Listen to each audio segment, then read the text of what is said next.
3, 2, 1. Bonjour, good evening, everybody. Hello. My name is Janine Desmolin. Thank you so much for joining us for International Inuit Day, celebrated by Ontario Native Women's Association, in solidarity with all the women who are Inuit descent. And we stand together for all the hardships, struggles, but also the rejuvenation and revitalization of the culture across the province and outward throughout Canada. So I just wanted to say Shiniwach for allowing me to be your host this evening. Wadamakwad Nindishnakaz Gai and Kipanesi Quaid Nindishnakaz Gai. Maingan Nindodem Ditagang Nishnabek Nindojin. So I just introduced myself in my Anishinaabe way. I'm not an Inuk, but I am going to be accompanied by some lovely people here shortly. I just wanted to give some housekeeping, review our agenda for the day. And so we're opening up this space, like as I said, it's in solidarity with our Inuit brothers and sisters. So on November 7th, as we observe the International Inuit Day, we celebrate the culture, the heritage, and resilience of the Inuit people across Canada and recognize the vital role as well that Indigenous women leading their communities and preserving their traditions, advocating for positive change around Canada. So here at Ontario Native Women's Association, we honor our Inuit women. We celebrate their strength, knowledge, kindness, and resilience, their leadership, and how it's always continues to be integral in the sovereignty of Indigenous communities. So I just want to say Chimigwech for joining us today, Chimigwech for and Nukimik. That's how we say thank you. I'm brushing up on my Inuk language. But I just wanted to open the floor today and introduce myself in a good way and let you know that I also stand in solidarity with all of our Indigenous nations, and here at Ontario Native Women's Association, it's really important to acknowledge the places we are, the land we sit on. I am currently coming to you from Fort William First Nation territory, and I'm just honored to be here amongst some of our guest speakers who I'll be introducing. So brief overview is we're going to have some opening remarks. We're going to open with Quillic lighting, which is a very special treat, which our Elder Annie Salluvinuk is going to be doing shortly with an opening prayer, followed by our guest speaker, Liam Kablalik, whose father actually made this soapstone Quillic for us. And this is part of our Ontario Native Women's Association bundle. We received it as a part of our bundle items during Inuit culture training on August 21st in 2023 by Kajuk Kablalik. And I just want to say special yakirmik for him and all he does, but also for having his son present today. And so we are gonna hear a little bit about Inuit drumming and a little bit of storytelling as well. And I let you know that we will have a post survey that's going to be in the link. You'll have a few days to answer that if you've watched this over the course of the next few days. We invite you to complete that post survey so we can continue to bring you really vital information and feedback that's going to help us do our job better, but also connect everybody throughout the territories. So I just want to say Chimigwech, and without further ado, if you do fill out that post survey though, you'll have an opportunity to be mailed out. If you are the selected winner, you'll have an opportunity to be mailed out a beautiful gift basket portraying some of our Inuit culture and heritage, but as well as some gifts from us here at for participating. We look forward to your participation in the chat, and without further ado, I'm going to introduce and open the floor to Elder Annie Salluvinuk. And Chimmy Rep for being here once again. Annie, the floor is yours. Nakormek una kulliga teisumanialo atok tawalauman taimanganialo te inulluta taanna oqquusautigilauqtavut qaummaqqutigillutigu neqilini puunartuliu neqinillu. Hello? Who's testing? Tabbaqullikuluga alla angnattuinnaamittunu atok tawalauman anguti asivaqialaqaimata at nassavalaumata mikineqsamiimeittumit tabbaqullikuluga Solomon awau sanavallai jamininga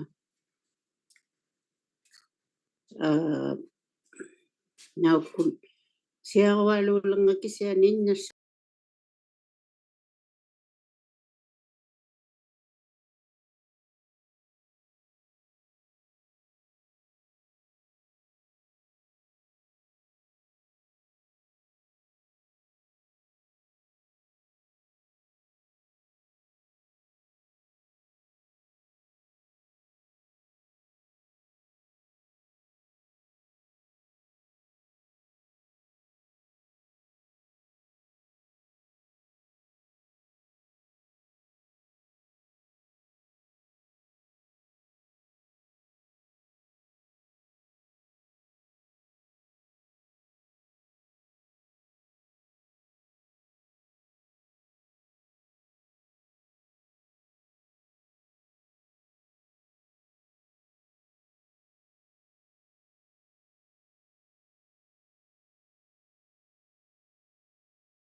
lunit tamakkuningalak Kiliuq taima maanna tussiakainnarniaqama taanna qullikulu taimailingatillugu. Do a little prayer. Nakummi tahakkua innuuqatikkulupput ungasittumiingaartui qanittuillu maunga tikitaummigatta tamannalu katimatjutigiñaartavut pimmarialuumma kinuuqativutlu ilipalliaqulluta tamannakuluk nalulittiaramaliassi quyannami. Amen.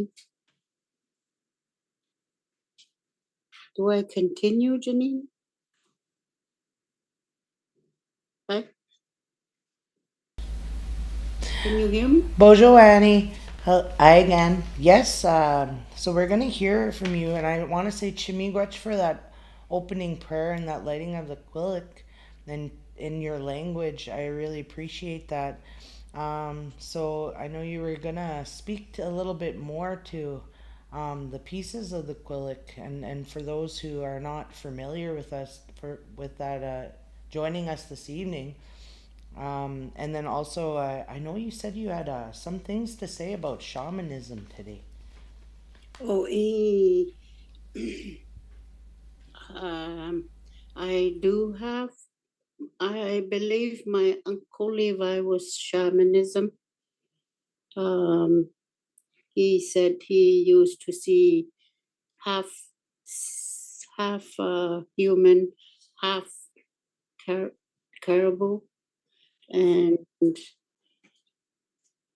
he told me that some shaman are shy, some don't know they are shaman, some are loud, some are evil, some are good, and a lot of people don't know if they are shaman.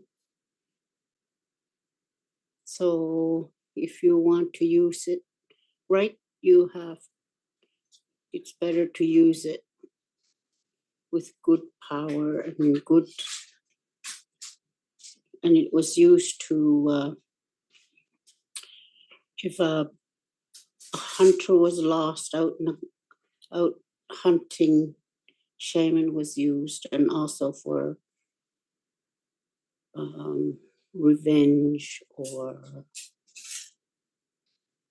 do you guys want to add anything else? Liam? Oh yeah, sure. I would love to. My grandfather was a shaman, and his grandson was who's my dad's father. He used to talk a lot about shaman stuff as well. He used to, like you said, all of them are different, right? And I think my great grandfather was one of the quiet ones. He did not talk on it a lot, but when he did, we got a bit of a sense of what a lot of that stuff really meant, right? And it really showed that that power, right? That power that that the shaman had could be used for so many things, right? And it really was our choice as to what we wanted to use that power for. And being, blood related to a shaman, the same as you, um, I'd say to myself, it's a good reason to want to do good in the world and always try to be the best person that you can be, because you never know what kind of power that you have, right? You have the power to do a lot of things, and it is your choice in the end to do good or bad. And I think that's what being human is all about. But yeah. Liam? Of course. Janine, did you want to? Of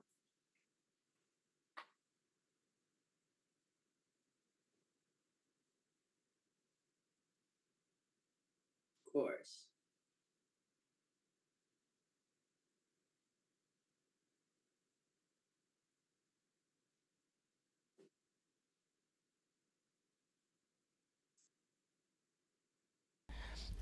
We inherit those things and those abilities. Like Liam was saying, we have the opportunity to sway one way, use it for good, or use it, for negative.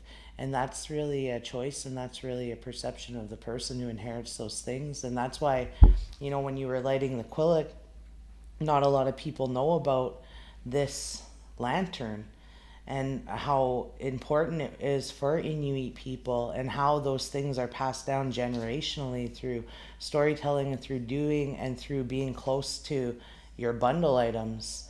And so the same thing goes for our Indigenous people, is that we have our bundle, which is the center, the heart of the middle, and we have all of our children around that, so they know their namesake, they know where they come from, they know the gifts they carry, they know the clans they're from, and they know the attributes that come, that are fostered throughout that, and then they can move forward in a good path, in a good way, because they're surrounded by that and they're supported. And so when you were lighting that, I was really honored, because not a lot of people know about that, the quillic and the lighting, and it's become part of ceremony, isn't that right, now, Annie? But even though it was traditionally used just to light the fire of a home. Yeah, it's used a lot now for opening, just like this, and yeah, it's it was just used for just heating the house, or heating and drying clothes, boiling water, cooking, and light. We don't use that so much anymore, but only for opening nowadays. But this stick is called taktok. Taktok. It's been a while since I lit a kulak, so it's a. It's a labor of love. And when the kulak is lit, they used to have, like, to go to sleep, they would only have just a small amount like this, just let, just to keep it going all night, because light was fire was hard to get. But if they were cooking, the whole thing would be lit right across. But they would only have a small one like this to just to keep it going all night for nighttime.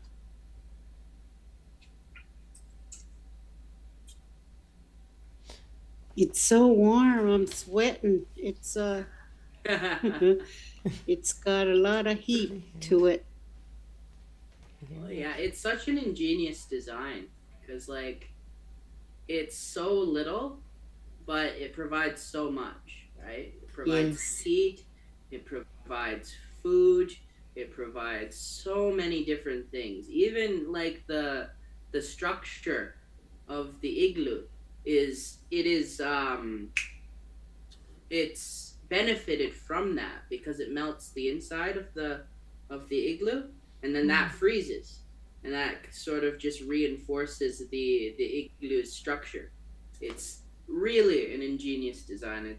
I have the same level of reverence for my drum making and stuff like that. It's a lot of the designs that we came up with, back in the days where we were nomads and hunter gatherers. All of that, those designs and all of that stuff were quite ingenious. It's amazing thinking about it. It's one of my favorite aspects of the culture. But yeah.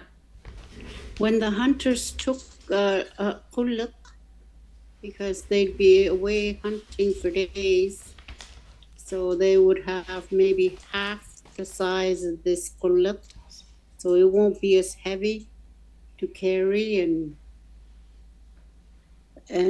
for the winter, this is all from the land. It's oh my gosh. Take ano namin nga tukuluy pero so takwa. What's it called? The cotton. Like an Arctic cotton, I heard. Yeah, I can't remember its exact name. I know we can't get it over here. We got gifted a little. but we shred little pieces of cotton, and we got told we could use cattail around here, like the bulrushes. Sometimes I use cotton balls like this. And just make it just make it long and thin. So I try and use the cotton sometimes because I don't want to waste, well, not waste, but use too much of my Arctic cotton. Beautiful. And I heard that too, like even here, we've been given resources, a bunch of resources from the land and things like that, but there's things that our people have gone through and difficulties and hardships that we face like in history for a long time. So nowadays things are made easier for us, and we have to appreciate that ease that comes because that came from generations of people going through difficulties. So if you have a little piece of cotton, that's going to be even easier to use. We're going to use it, eh? And they used to use blubber whale, and just hammer it down. Oh, it's too high.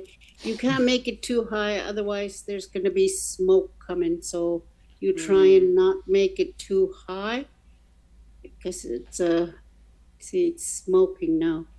But they also use seal blubber, whale blubber, and whichever you prefer. I've never actually experienced using whale blubber or seal blubber, but I heard they work pretty good. Jimmy, Yeah. Glutch for sharing, Annie.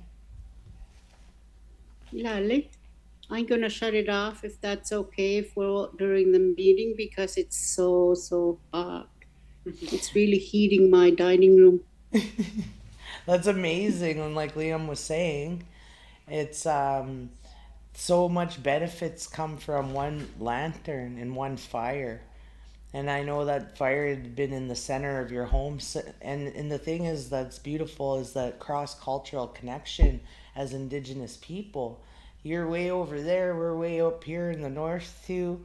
But are the same way our wigwams, our homes are built, or a teepee in the prairies, they always have that fire in the center, and that fire is supposed to be kept and burnt. And it's really symbolic, I think, when we have those available to us, is that symbolism of that heart, that center of things that are going to keep us warm and keep our life moving in a good way. Like, it's a necessity to have those things. So I want to just say Chimigwech, Annie, for sharing about shamanism, for sharing your Quillic with us. I've had the opportunity to light this, and it is not an easy feat.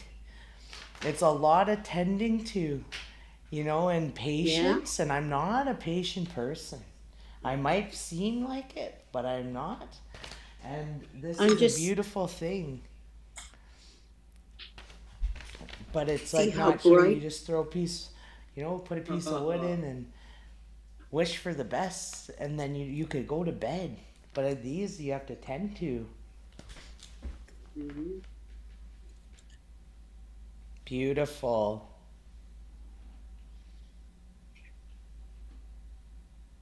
Yes, it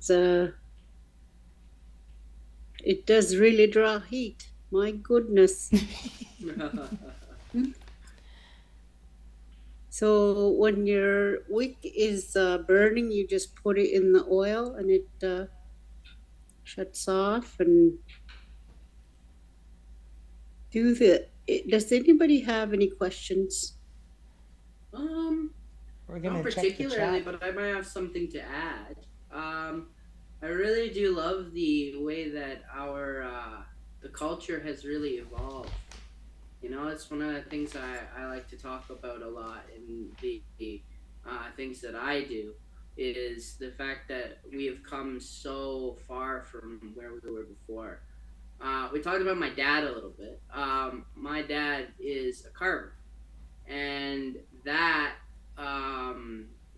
like whole practice has evolved leagues from where it was like when we first began. They started off as little trinkets of good luck, little things that you would take with you, because they were, as we were nomads, right? We'd move around a lot. Things had to be small so that you would be able to easily, pack up and move around and, do all that stuff. But as time went on, right, and first contact happened, the culture around that specific practice has changed drastically. Carving has gotten bigger. It's become more of an art, right? And I see the same with the Kudluk. Not a lot of people know the what it's like to use whale blubber and all that, but that was the resource that we had at that time, right? And now that we're moving forward, we have other resources that are much more available to us, like Arctic cotton or cotton balls or anything like that, and it still can be used, and it's also used for a completely different purpose now, opening ceremonially, and just to teach people, right? And I think that's one of the biggest parts, is teaching people, right? And the past and the present, because both are very important to the whole that is the culture, right? So, yeah. One thing I forgot to mention is that our elders always tell us, they say that there's always pieces missing in the kulluk, like they got driftwood from the shore and they would use the stick to make it so the pot can hang, or the towel or the clothes can dry up there. So the stick part is always missing. Our elders are always saying that there's always something missing in the kulak, like the stick to hang the the pot up there, and so all the kulaks are always missing something, they said. It's interesting. Mm. Never heard of that part. So someday I'm going to have a full kulak with the sticks. I'll go find some from the drift, even though I'm not near any ocean, but I'm near a river, so. Tema, Or nakumik, Nakumi. Thank you. la. So at this time, I know Liam kind of jumped in there, and that's a beautiful thing. I want to just make mention to Liam a little bit, a tiny introduction. Not only is he, a son of a really delightful and inspiring carver and artist and teacher, because I got the opportunity to meet his father in 2023. Liam also is part of our youth movement here with Anwa, and I'll let him say a little bit more about that. But I just want to say what a joy it is that to have our elders and our young people come together. What people don't know is Liam's also been our tech support during all of our meetings leading up to this, and how beautiful it is a thing that we are able to connect and reconnect with one another, because before they had met online, they hadn't met. So I just wanted to acknowledge that beautiful union between our young people and our elders who have that knowledge and that knowledge sharing. So without further ado, Liam, I'll let you introduce yourself further and share a little bit about what you're going to share as our guest speaker. Miigwech. Of course, Nakumi. Hello, everybody. It's nice to meet you. My name, as it's already been said, is Liam Kablalik. I'm a student. I've been working to get my bachelor's degree in the creative arts, and I'm very close. I also have a degree in graphic design, and I have been working to really try to connect with my culture in different ways that really benefit the community. So starting off, I just want to talk a little bit on what exactly I am here for. So music is something that I feel is very important to culture as a whole. Music has been something that has shaped culture for a very, very long time. And it is something that a lot of cultures do differently. All of these different cultures have different ways of making music, but it is one constant, and it is the same for the Inuit people. This is my Inuit drum. I made this myself. I went back to Nunavut for a while. Currently, I am living in Elmont, really small town close to Ottawa. But I went back to Nunavut a while ago now, back in high school, to do a drumming course. And this is what I made during that. So there are a lot of different parts to this specific design that are really important to just the whole of the actual thing. So a really nice, famous drumming Inuit drummer actually helped me design and make this, and he had his own process and everything, and he taught me. But one of the coolest little tidbits I like to talk about is the black wood you can see here. So this black wood was made with a device that the drum maker made himself, and it was this pipe filled with water, and the water would heat up, and you put this long piece of wood into the pipe, and it would heat it up so that it was bendable, and it would come out with this black sort of color. and you'd be able to bend it all the way around, put the handle on to keep them together, and then you have yourself a drum. It was quite the experience. It was an amazing way to really connect myself back to the culture again, and that is what this Supper is down here, Liam. that is what this presentation is all about. It is for Liam? connecting us to our culture and really getting to know what we want to do to connect to our cultures, right? And sorry about that. Have people calling me down. We'll continue. The whole point of what I'm trying to say is that I want this this presentation to really impart what we do to connect ourselves to our culture, right? And I feel that is very important in this day and age because not a lot of people get that opportunity, right? Not a lot of people get the opportunity to connect with their cultures like some of us do. Like I lived in Nunavut for a good quarter of my life. So I got to experience a lot of the stuff that like makes the culture, the people, the land, the community, everything. I got to experience that, but I've met people who don't get that same privilege, and it sucks. It sucks that not everybody gets that opportunity, but everybody does have a chance to connect to their culture in different ways. And this is how I do mine. So to start off my whole talk, I want to do a little performance for you all. We're gonna do one to end off the talk as well, but I just want to really show you what I can do and why I'm here. So let's get it started.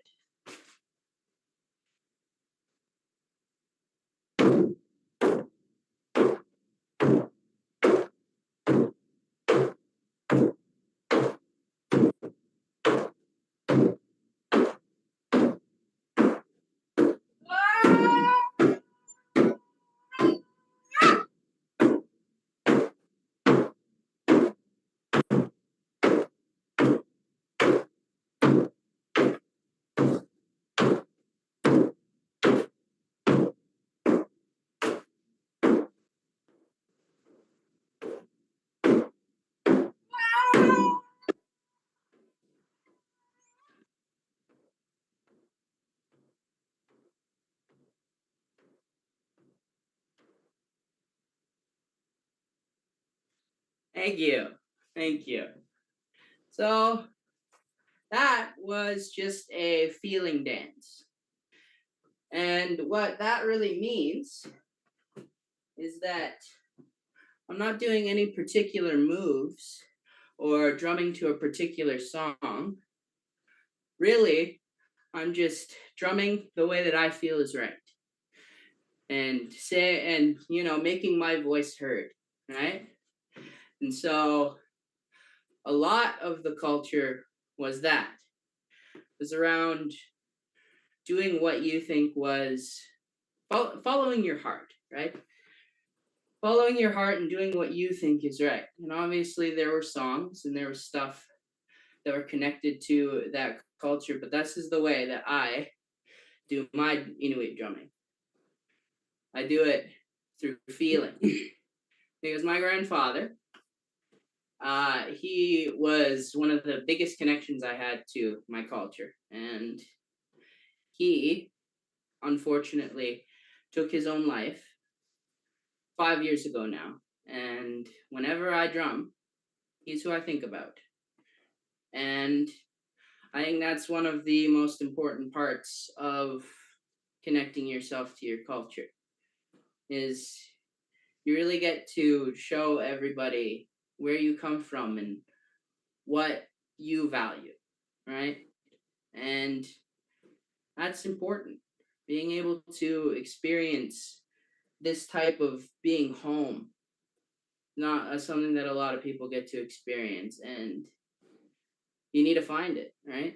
So now that we've gotten that out of the way, I want to talk a little bit about the culture around drumming. Because as we were talking about with the kulluk, there's the past and there's the present, right? So in the past, these drums were made out of something that was completely different. They were made of bones and skin, and they were made with really this like being portable in mind. We had a lot of smaller drums back then. They were all made with very, very like interesting materials because we didn't have stuff like wood or leather, right? We weren't able to get our hands on stuff like that all that time ago. So it was made, all these drums were made in very different ways. But as the time went on and first contact happened, the culture changed. And this is what we've come to today. This is the design that we have today, and it's what most designs are based on. It's this one. And I think the reason why they've gotten bigger and, you know, more flashy over the years is because our want to express our culture has really grown as well. We need them to be big and, you know, imposing, because that's what we want that's what we want people to see, right? We want them to see this. So it needs to grow. Anyway, I think another thing that is really interesting about the culture is the way that it was used in the past as well. Drumming and music in general within the culture was used to really settle things and keep harmony within the communities.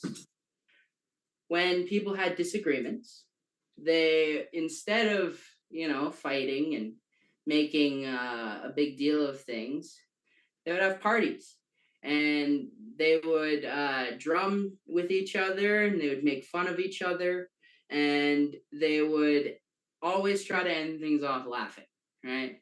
Because it's not all that serious, right? And the most important thing wasn't feelings, it was surviving, because we were living in the harshest climate known to man. So we needed to keep things harmonized, or else an entire community could just, you know, be gone in like 2 seconds. And that's really one of the most important things about music in general. Music brings people together. It does. Music is something that brings people together and it keeps them locked. You know, you have different genres of music that everybody likes, and they all have their own certain sects. It was the same here. It was used to bring people together. It was used to keep people together so that things didn't go wrong. And it was used to, you know, just see the funniness in, you know, a lot of the situations that people get angry about, right? I'm sure one of you out there has gotten mad about something that really didn't matter in the grand scheme of things, right? But, you know, you still get angry, and we have to have ways to express that. And that was one of them. And it was one of the most effective ways. And it's got a lot of parallels to our culture today. The act of drum battling, right, is very similar to something like, let's say, rap battling, right? People, you know, talking about their gripes with each other. And I mean, you know, today, most of the time it's, you know, people talking and getting angry at each other. But my hope is that, you know, when we do stuff like that, we kind of try to see the funniness in it all. And that's what we tried to do. Now, today, in the present, as I said, the design has changed, but also the culture has changed as well.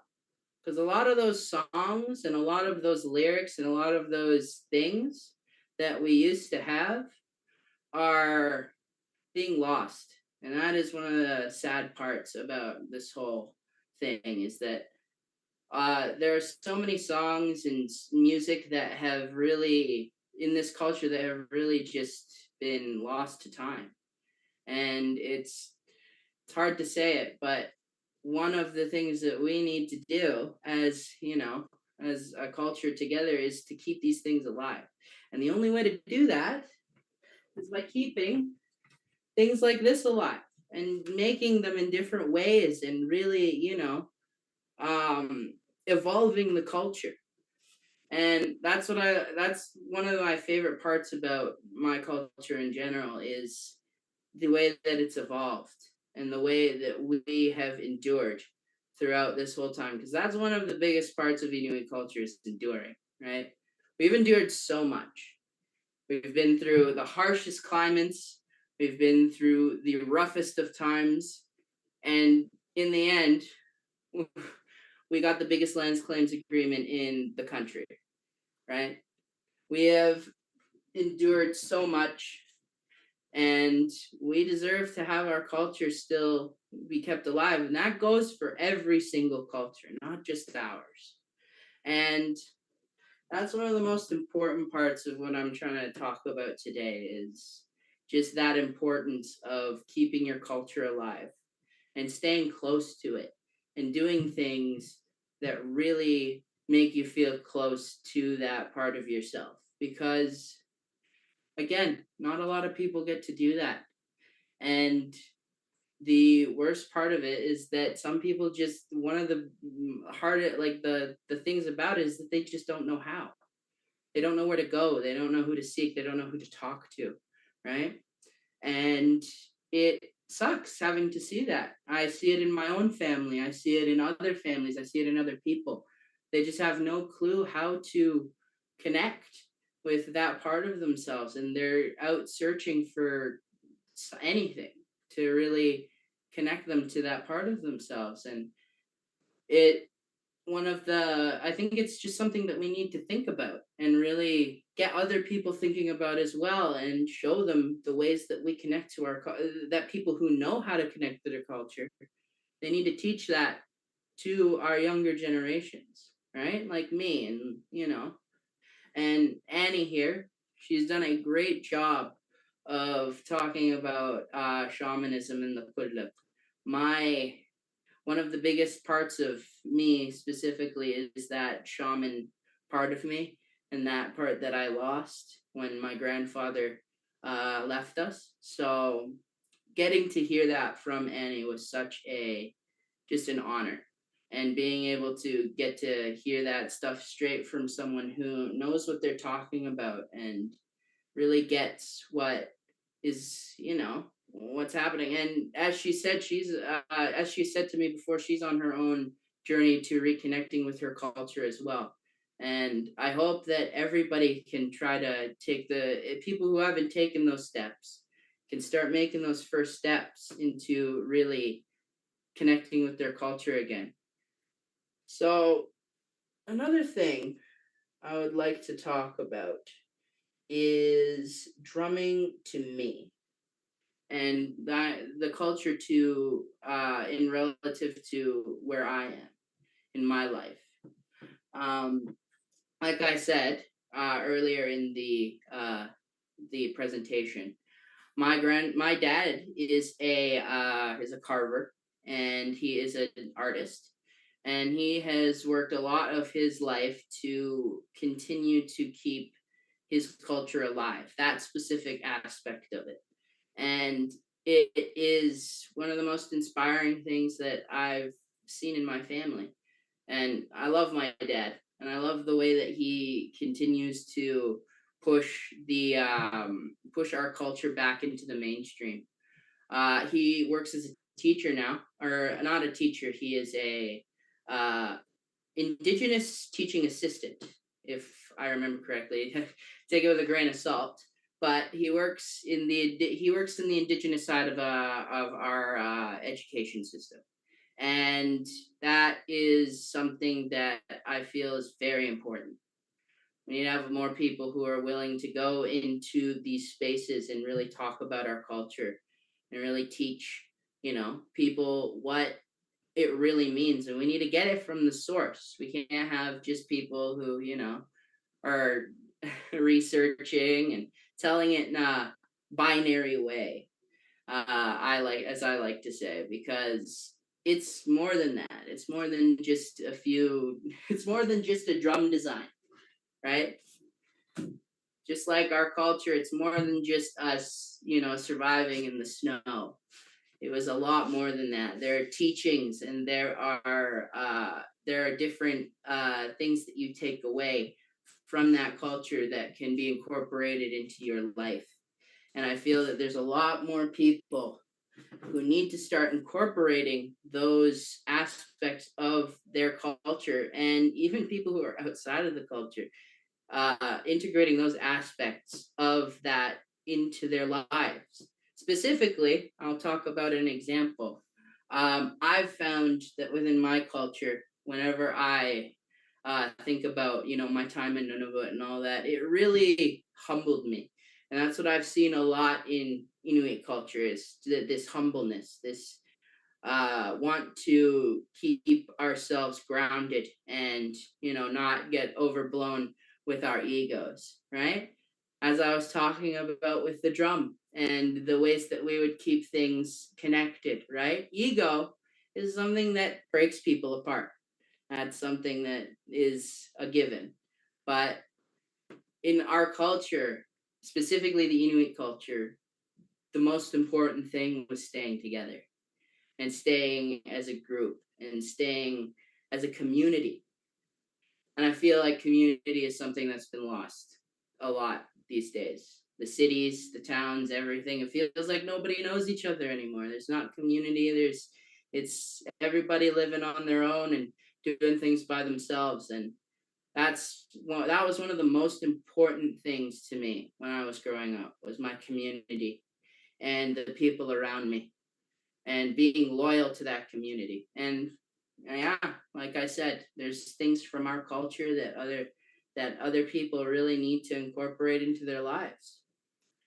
So next, I want to really talk about, for people in the audience, how you connect to your culture, right?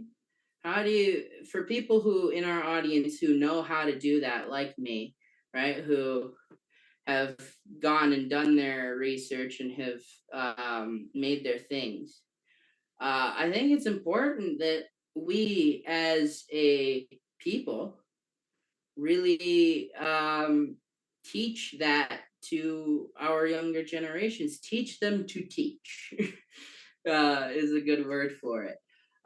Because if they don't know how to do that, if they don't know how to teach, others of our beliefs and of our ways, then again, it's destined to just shrink, and not a lot of people are going to know. And that is the worst thing that could happen. So as a bit of a activity for you all, we are all connected via our digital devices. And I assume that all of you have a chat function in there. So I'm going to ask you a simple question. What do you do to connect to your culture? And you don't have to answer, it's fine. But I feel that the people in our audience that do know how to do that and have specific things that they do should share with us. And when they share, I want to just hear about, what you do, what you've done, right? Like I said, I've shared that I've gone back to my land, and I have created my drum.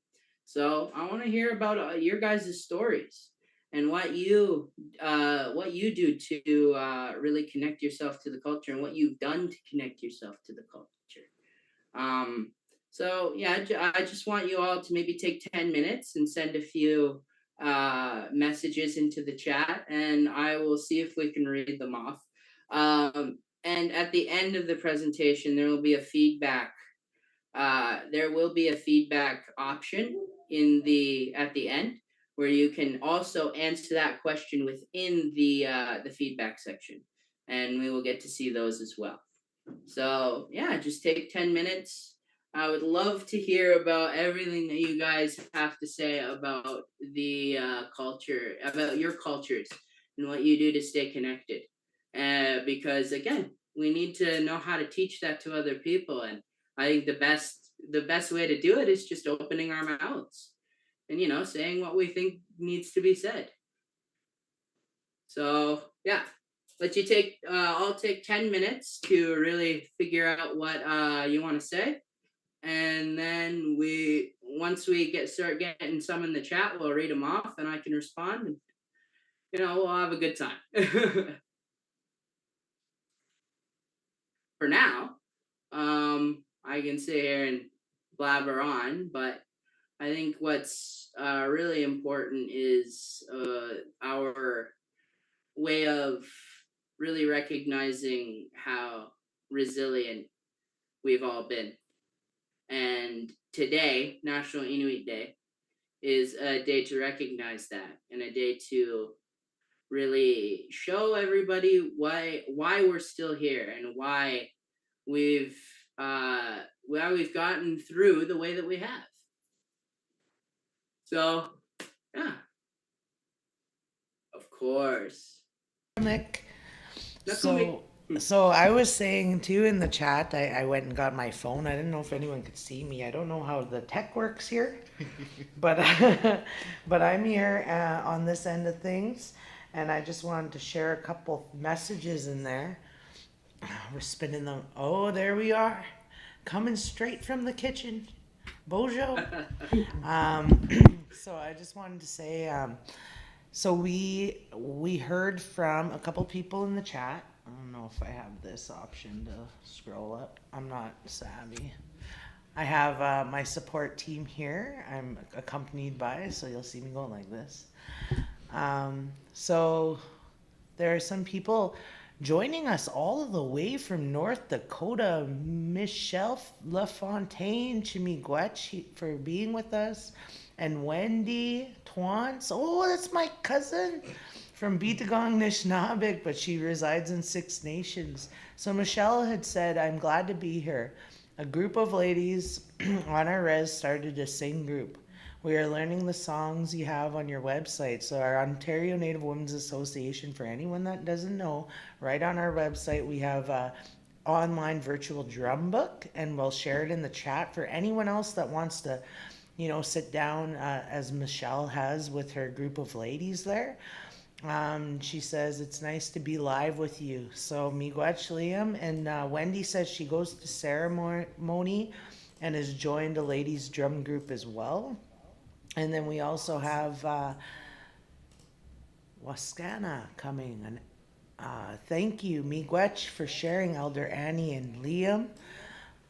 We have Taylor Ron. He connects to the land by going for walks into the forest and also working with Moosehide. Miigwech for the work you do, Taylor. The Moosehide camp at Soil with Onwa last November was amazing. Also, Soil is one of our partnerships. It's all land-based teaching camp here on the outskirts of Thunder Bay. For anyone that doesn't know, it's SOIL. I'll just do a little drop in there because sharing is caring. So Miigwech. Oh, Bojo, Zagadwin, love you too, Auntie Wen. So Michelle also says she connects to her culture as she participates in ceremonies around the community and the state, and has even traveled up to Canada. So remember, she's from North Dakota. I went there once. It's quite the drive, I tell you. Going to ceremonies had saved her life, and now she's learning the language. Oh, Chimigwech for keeping that language alive there, Michelle. We have Sherry Clinker Paquin. She joined Onwa. She's taken university courses from Lakehead University to earn an Indigenous Studies major. She also attends ceremonies. Her husband and her have started to go to powwows and even staying overnight. And she's learning to listen quietly. Bazindan. So she says, Miigwech, Nukurmik to you, Sherry. And so some links have been dropped in our chat for a virtual drum book. Also, Michelle says she loves being around all the natives. And she says a little LOL in there, and that's a beautiful thing that we're able to share humor all across the grid. I think that's really encompassing of our indigenous cultures. You'll never meet an indigenous person that's like stone cold, like that can't laugh though. They might look real stoic, but they laugh really hard or tell the funniest jokes, and you don't know if they're kidding. But that's the beautiful thing. She said she's most comfortable around our Anishinaabe and our indigenous people. Okay, Dunning. She's from Thunder Bay, Ontario. She's adopted into the Makwa clan. Non-indigenous, but her children are Ojibwe. She grew up around the Ojibwe culture herself. The cultures helped her through the hardest of times, helped her get sober, learning how to live a good life, that Minnebamat's a win, how we say it here, along with her children. She's worked on her bundle, crafting sacred items, has drums, and she sings and smudges. She uses the abalone shells that are around this area that everybody sees, and also eagle feathers. And she loves what you said. What's most important is about sharing these teachings with the younger generations, especially our children. So Chimmy Gwetch for that, Kay. Sherry said she's still learning her culture, but loves to learn more, even though it's difficult.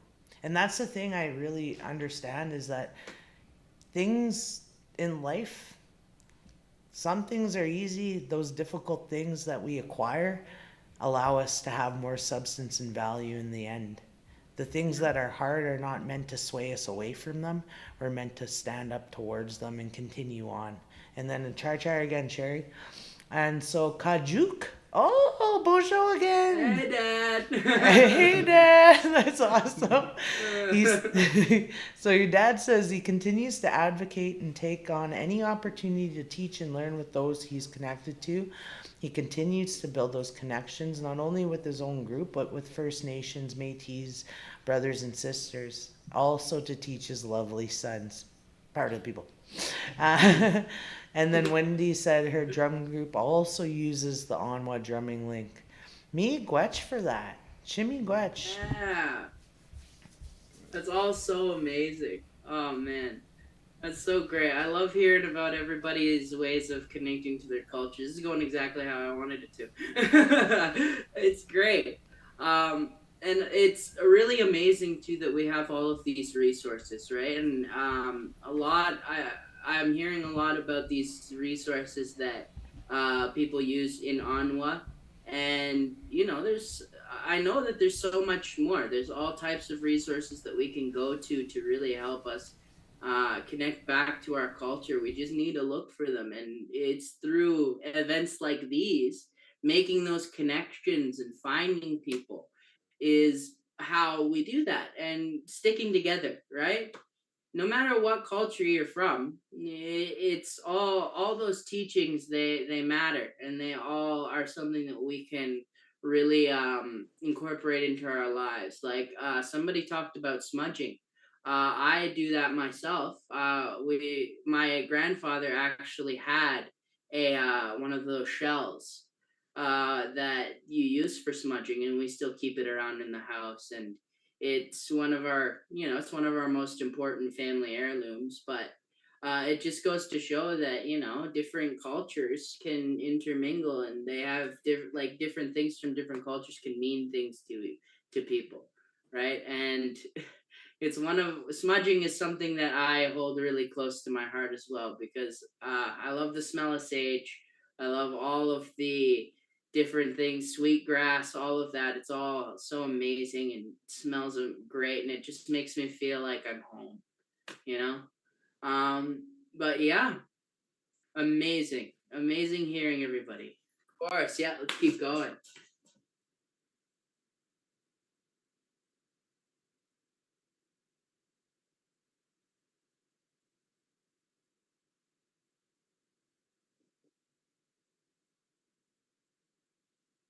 Mm-mm.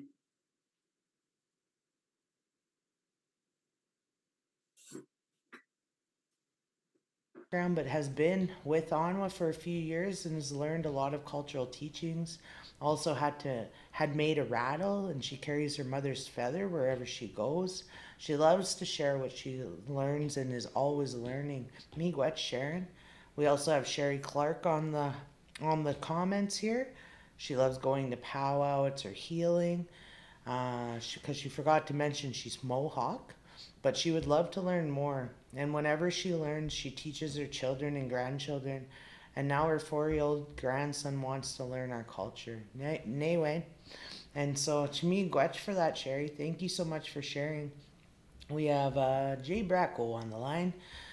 So Anwa's been there for me. I was adopted when I was 3 to a white family and community, and never knew his culture till he got older. Moved to Thunder Bay in 2009. Connected with Anwa and has been learning a lot about being Aboriginal. Now his kids are involved with Anwa youth programs, and so proud that they're connecting to the culture and learning alongside of him.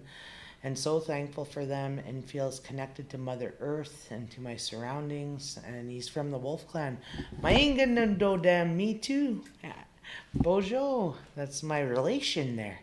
So Miigwech, and that's a beautiful thing. Like you were saying, the opportunity to connect in this capacity, we have to acknowledge it and say Chimigwech for those things. Like even during the time where everybody didn't know how to use a computer, I still don't. I have friends here with me, supporting me, keeping me in my best angles, and working with the punches.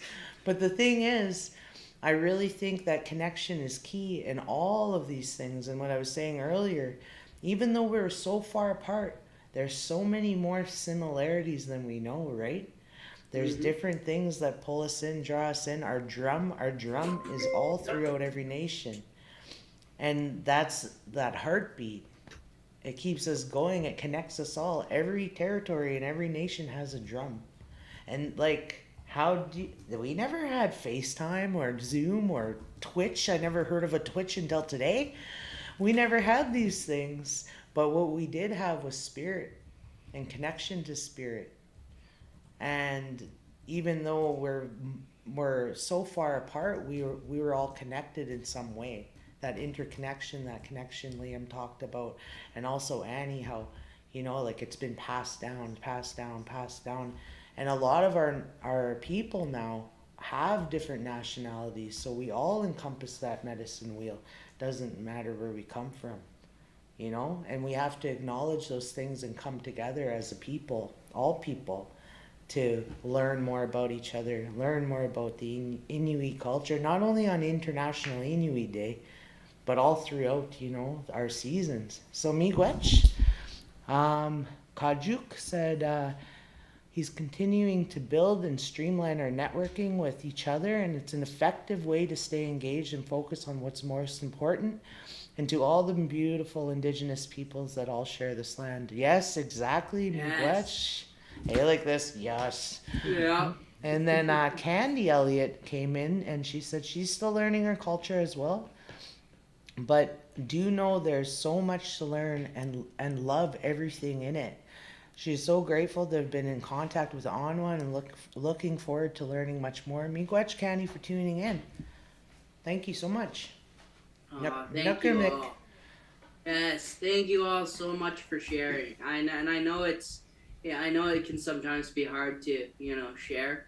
And sometimes we just don't know how to go about it, right? We don't know how to go about sharing what we know. But it's always so amazing to see people share and talk about the things that they've done to really get close to their culture. It almost brings a tear to my eye, honestly, hearing you all talk about it, getting to hear all your guys' experiences and with different parts of the different stages that you're in of reconnecting with your culture. It's amazing, and I hope that all of you have that chance to really connect and do that for yourself, because it's something that it's different. It gives you a feeling of being home and being where you belong, right? And that's what I get from it, at least, and that's the main reason why I connect with my culture and I do all the things that I do is because I want to feel close, and I want to feel belonging, and I think that's what everybody wants, and it's one of the greatest ways to do that. So thank you again, all of you. I really appreciate it. This went exactly as I wanted it to, and thank you, Janine, for reading them all for me. I really appreciate. I don't have the chat function here ready, so it was really amazing to get to hear that all from you. And one more hi to my dad. I could see seeing his messages in there really made me happy. But yeah, we're getting close to my ending here. I got 5 minutes left, so again, thank you all, and I think we're gonna end this off, my section of this at least, off with one more little drumming session from me, because it's really important that I continue to spread this knowledge and show what I can do, right? So one more to send us off.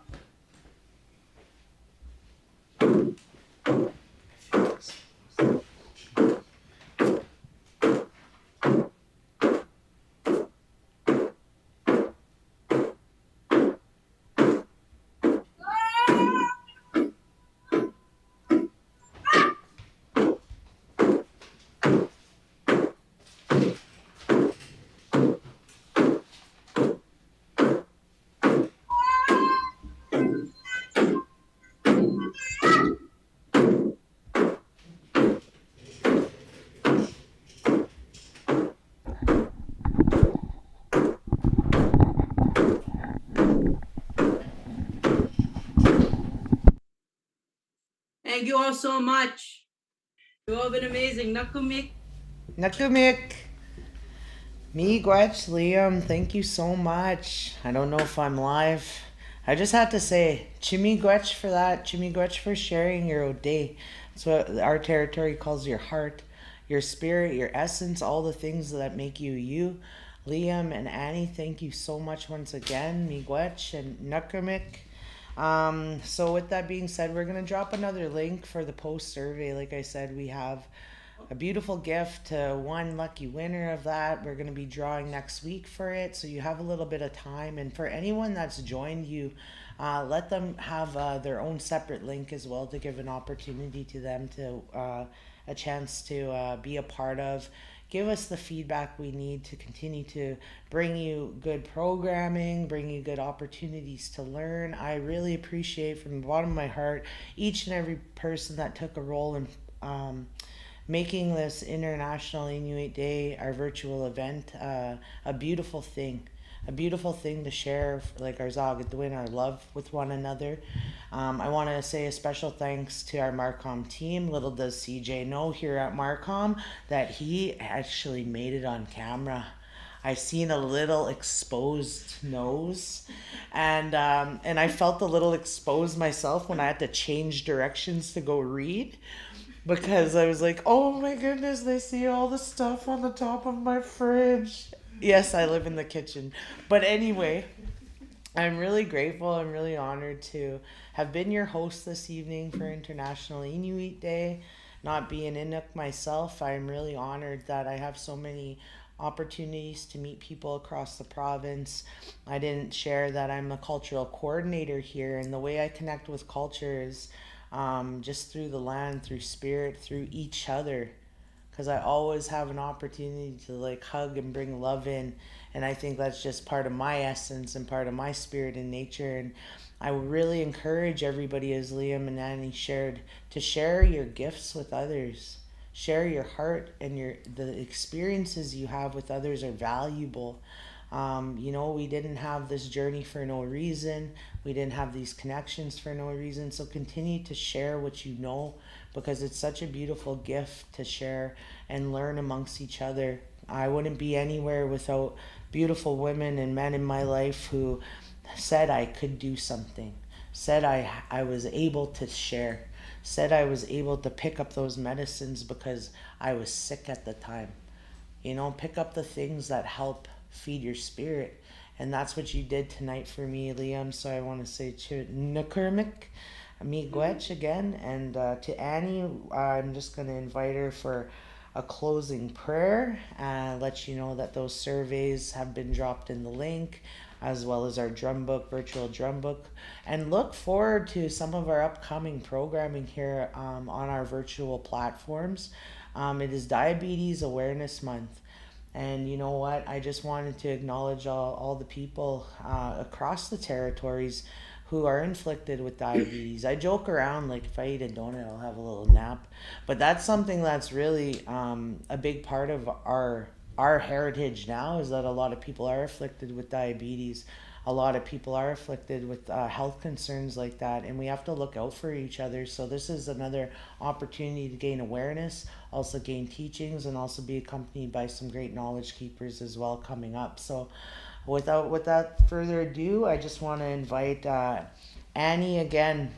Beautiful Annie, could you close us off in a good way? Ikuluk Koyaname, Aswaro Liam, Tusanok the Minilia Yukuluka in Makoya Libunga, Ilit Yumikan Bunga Inuit, the Cositini, Ila Kuluk, Mana to Siaka Nanang, Makoya Lilonga, Takwa Kului, Takwa Pilarica Naratico. Koyaname Tamang. Tamatumninga ilikan na palikan na tuapewama gata ino takosingin ni takositin ni ungasit mutate tawana mutate manang mutate kanit mutate ta nalojinin kamut siya tuapeway nang awatin ni taman nalo ino takositin ni Pimarelum, the Gayako Tamatumani at the Pisimachella near the Gatigo. Oyaname, Wotibu, Tamanga, Tikita Megata, Amen.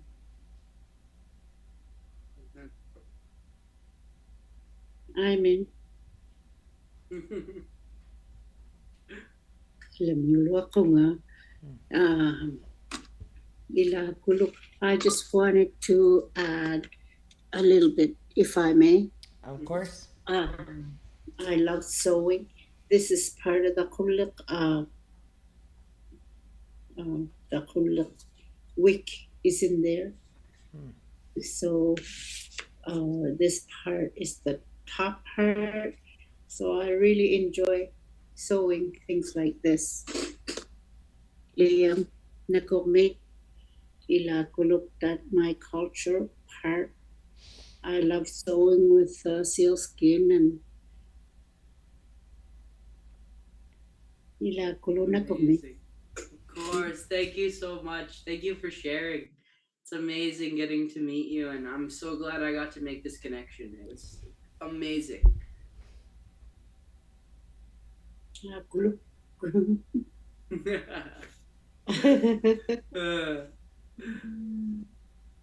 Anyway, so I think that's it for us, right? Yeah.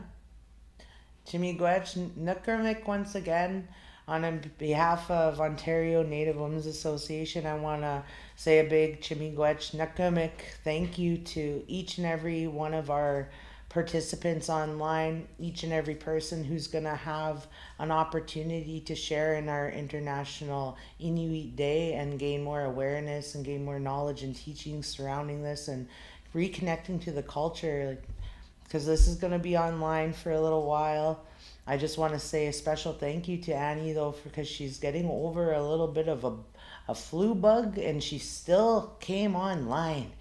And it just shows the resilience of spirit. And you know, when we say we were going to do something, we do it, but also it's to share that heart with each other. And I want to just say to all the participants who joined today and who are going to join in the future, Chimigwech, Nukurmik, and Nukurmik, everybody out there, Miigwech.